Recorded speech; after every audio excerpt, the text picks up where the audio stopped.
My husband's estate of $80 million as well as this house will be passed down to me. We don't have any children, so everything is mine. My sister-in-law speaks with such triumph.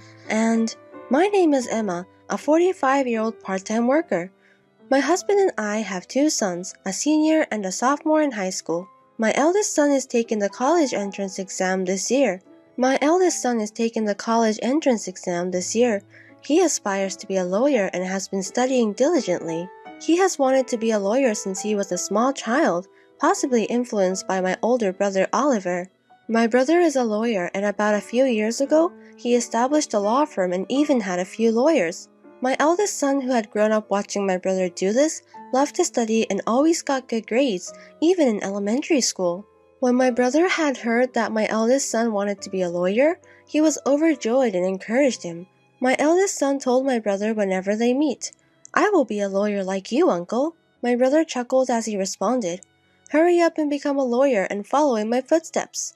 When my brother, who was married but had no children, came to visit us, he gladly plays with my sons and spoils them. My brother's wife was 10 years younger than him. She was an eccentric, or rather a difficult woman who never visited our house, so we never really spoke to her. My brother and I lost our parents when we were young. So when I was about to get married, my brother took place as a parent, and after I married, he married as well. My husband and I were relieved when we knew that my brother was planning to marry a young woman. But when we actually met his fiancée, I was surprised at how grumpy she looked. We were expecting a happy faces because she was about to marry my brother, but she looked at us with a sulky look. I said, "You two are great together," in front of my brother and his fiancée, but I told my true feelings when I returned home and was alone with my husband.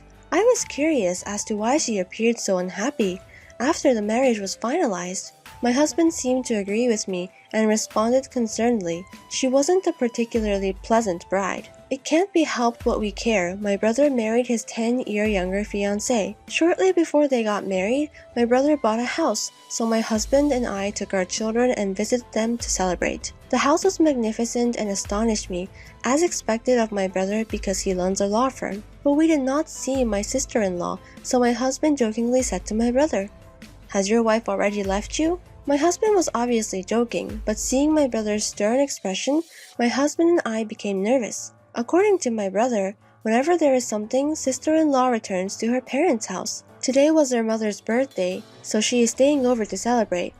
My husband's shoulders slumped, thinking he had said a bad joke. Suddenly, my brother asks us with a straight face, "If I ever can't have children, can I adopt one of your children?" I thought my brother was joking, saying something like that, but he looked serious. I couldn't answer his unexpected suggestion, but my husband laughed and replied, "We don't know what the future holds, so let's discuss it when it happens, okay? If you are okay with our children, you are free to adopt whichever you want." My husband didn't seem to take it seriously and dismissed it, but I was concerned about the adoption, and more importantly, that my brother and his wife were not getting along. It wasn't my place to intervene because it was their problem, but I was concerned. After that, when we visit my brother's house, or he come over to our house, it was always just him. My sister-in-law never showed up. My brother also never mentioned her, so I avoided asking him about her. They had been married for more than 10 years, and I have almost been forgotten about her existence. This year, my eldest son was accepted into his dream law school. My brother brought up about adoption again, when he came to our house to celebrate my son. Like I said before, "Would you allow me to adopt either of your kids?" he asked. My brother and his wife were unable to have children, and so he asked the question once more. They had just gotten married the last time we discussed it, so there was no sense of hurry, but this time my brother seemed serious. Nonetheless, my husband appeared to take it lightly and responded quickly, "Would you prefer to have our eldest son since he aspires to be a lawyer?" My husband said it so simply, but I was cautious, because it is a major life-changing decision for our sons. Though they were going to be adopted, they would be with my brother. It is their uncle, so my sons would be fine, but I was worried about my sister-in-law. I was concerned that she would mistreat my son, who were not her biological child, so I asked my brother, "Is your wife in favor of adopting?" My brother replied with a sour smile, "Don't worry about her. We've already discussed it." I was relieved to hear that they had already discussed it. but I couldn't make up my mind right away, so I decided to discuss it with my two sons and then make a decision. They are already in high school, so I wanted them to make their own decisions. We didn't go any further that day, but a few days later, I got a call from my brother's lawyer's office. They said he had collapsed. I rushed into the hospital. I found the staff from the law firm waiting for him with worried expressions. My brother had a stroke at work and was rendered unconscious. After I arrived, the law firm staff left. They also said that they couldn't reach my sister-in-law. I called the landline, but she didn't answer, and I didn't have her cell phone number. My husband and my second son later arrived, but I really couldn't reach my sister-in-law. My second son eventually discovered a smartphone among my brother's belongings. We unlocked it and began looking up for her number. She answered angrily when I called using that phone. "I told you not to call again. I will sue you." I began to speak while she was yelling in a terrible tone. "It's Emma, Oliver's sister. My brother passed out and was taken to the hospital." Then she started talking gently when she realized it's me on the phone. "I'm so sorry, I thought it was Oliver. You said he collapsed?" I told her about my brother's condition and which hospital he was taken to, but she responded happily. "I can't go to the hospital right now because I have things to do, but please notify me as soon as you hear anything." She then hung up the phone. I wondered if she had more important things to do now, even her husband is sick. Now that we know my sister-in-law cannot be any help, we decided to take care of my brother. Since my eldest son had finished his university entrance exams, and he was relaxing at home most of the time, he visited my brother every day on my behalf. My brother never regained consciousness and remained in critical condition, but my sister-in-law never called nor visited the hospital. About a week after my brother was hospitalized, I called my sister-in-law again. She answered the phone quickly and gleefully. "What's the matter? Did he die?" I wanted to yell at her for being so rude, but I responded quietly. "He is still alive. Why don't you visit the hospital?"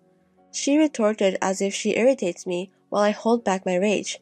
"I'm not a doctor, nor am I a spiritual healer. There's nothing I can do for his recovery." I became even more enraged by her demeanor, so I hung up the phone. I began to suspect that my brother wanted to adopt one of my sons because he had given up on having children with his wife. I think they weren't getting along. When my brother's marriage was finalized, I asked him how they'd meet, and he said they met through a marriage counseling agency.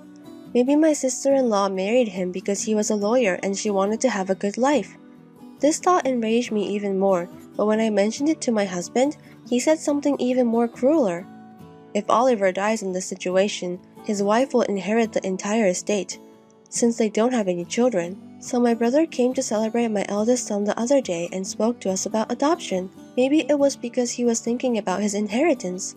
I wish I could have decided at that time, but there was nothing I could do. After my brother left that day, I casually mentioned it to my two sons, and my second son told me that he would be happy to be adopted. Unlike my eldest son, my second son has no goals at the moment.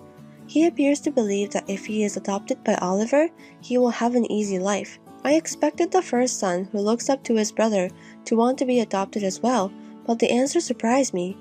"I don't want to be adopted, because as the eldest son, I will take care of you, Mom and Dad." I was overjoyed, but I also knew that my eldest son, who aspired to be a lawyer, was the right one to be adopted by. I was disappointed that I can't complete the adoption process on behalf of my unconscious brother. I do not want my brother's inheritance, but I also do not want to give even a penny of his property to my sister-in-law, who appears to be awaiting his death. I could only hope for my brother's recovery, but he never recovered. My brother passed away a few days later, and I had no choice but to contact my sister-in-law. "My brother recently passed away. Can we do a funeral?" My sister-in-law, who had been waiting the news of my brother's death, responded cheerfully. "Everything is up to you. Please do not appoint me as a pallbearer. I don't want to deal with any formalities." When I was about to lose it, she quickly hung up the phone. After all, my husband and I planned the funeral. Staffs from the law firm helped us in a variety of ways. My husband was also concerned about the firm's future, but my brother had taken care of that. Though my brother was the firm's representative lawyer, he delegated management to someone he trusted, so the law firm as a corporation will continue to operate without a problem. Many people came to my brother's funeral, and so many wreaths were brought that they couldn't fit it in the hall. Then I realized how wonderful my brother was once again. My son also assisted at the funeral, but when my second son saw the presidents of major corporations, politicians, and others had also attended, he was really frustrated. I knew I should have been adopted. I had no idea how amazing he was. My husband and I both felt we could kind of understand his sorrow. I was the pallbearer, but no one asked why my sister-in-law wasn't there, and no one mentioned it. I wondered if we were the only ones who knew my brother had married. My brother and his wife did not have a wedding. Instead, they only went on their honeymoon, so even the relatives may have missed it. If this was going to happen, I almost wish they had never married. No need of a wife who does not attend of her husband's funeral. And I regret not allowing him to adopt my second son sooner, because I believe she would take all of my brother's estates. With the help of the law firm staffs, my brother's funeral was completed. I invited everyone to my brother's house for a meal and to thank them. My brother will be able to rest in peace because of all of you. We were all very sad. That's when my sister-in-law appeared, wearing a flashy pink coat. I addressed her as if she had planned to arrive just as the funeral wrapped up. After all this time, why did you come here? With a big smile on her face, she speaks loud so that everyone could hear. My husband's estate of $80 million, as well as this house, will be passed down to me, his wife. We don't have any children, so everything is mine. For some reason, when she said it triumphantly, my brother's subordinates burst out laughing. We looked at them confused, unsure why they were laughing. My sister-in-law glared and yelled at them. "What exactly are you laughing about? You're so impolite." While smirking, one of the lawyers responded, "We know that you're officially divorced. We all knew the result of your divorce settlement the day before he collapsed." When I first heard this fact, I exclaimed, "What? You were divorced?" I looked over my sister-in-law's face and saw her staring at them, who had just said the truth with the most terrifying expression ever.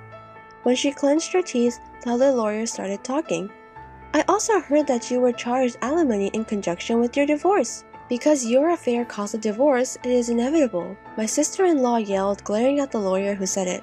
"I'm not required to pay alimony, am I? I no longer have anyone to pay." She spoke mockingly, but there was no way she could compete with a legal expert, and she was quickly retorted, "The right to alimony will also be inherited, so you will have to pay it to Emma. She's the inheritor." Then I realized for the first time that I was my brother's sole inheritor. If their divorcement was finalized and our parents are gone, so I'm all that's left. She seemed to realize this too and looked at me with a horrified expression, causing me to step back. But she seems unconvinced and began yelling once more. "Don't I get half of the estate now that divorcement is settled?" A dismayed-looking lawyer responds. "Didn't Oliver give you money when the divorce was finalized? I have a receipt certificate." He also purchased the house before the marriage, so it is not the subject to property division. I enjoyed watching her being lectured by the lawyers regardless of what she said. She seemed to recall something and shouted while laughing a little, "There's the life insurance, I should still be the beneficiary." She impressed me with her attitude in a situation where everyone around appeared to be her enemy. She said she changed the beneficiary of Oliver's life insurance to herself. However, the lawyer was also quick to deny about the life insurance. Oliver is a firm man, so I think he changed it when the divorce was finalized. I searched my brother's valuables and discovered the life insurance policy. When my sister-in-law saw this, she took the life insurance policy from me and looked impatiently at the beneficiary, but dropped her shoulders in disappointment. When she returned the certificate to me, I noticed that the beneficiary was me. My sister-in-law, realizing she was getting nowhere, yelled out her true feelings without thinking. "I married a lawyer because I thought he is wealthy, but I've only got a little money. In addition, I have to pay alimony. This is a huge mistake." With a grimace, the lawyer replied to her. Oliver said same thing. He said he shouldn't have come for the advice of a marriage counselor. He bemoaned the fact that he had made a huge mistake. My brother had never said anything like that to me, but he had always been truthful with his co-workers and subordinates. Unable to refute anything, my sister-in-law rolled her back and left my brother's house. Later on, she will have to pay the alimony in installments, but she didn't have a job. She began looking for a job quickly, but she has never worked seriously before and quit immediately. She re-registered to the marriage counseling agency and looked for a wealthy man in order to make quick money. And she found a wealthy man, told him she needed money for marriage, and cheated him out of his money. But the man caught on right away and reported her to the police. She was arrested for marriage fraud, according to the lawyer who works in my brother's law firm. To be honest, no alimony was ever paid to me, and when I went to see the lawyer about it, the story came up. In dismay, the lawyer told me, now that she has been apprehended, alimony payments may be impossible to obtain for the foreseeable future. Alimony is not something I am interested in. I was more interested in seeing her suffer a terrible fate. I believe my brother would agree, so I would like the police to investigate thoroughly her other crimes, etc., and charge her as a felon in court. My family moved into a house that my brother had left behind after unexpectedly inheriting his property. My husband and sons were ecstatic to be able to live in a big house after previously living in an apartment. My eldest son is studying law harder than ever before. He observed his brother's colleagues and subordinate lawyers arguing with his sister-in-law, which made him yearn to be a lawyer. Though he was never adopted by, I hope he will carry on my brother's legacy and become a great lawyer like him. Only my second son is upset and disappointed that I inherited my brother's entire estate. He claims, "To be honest, I wish I was adopted by uncle so I could have inherited everything." The second son smiled half-jokingly.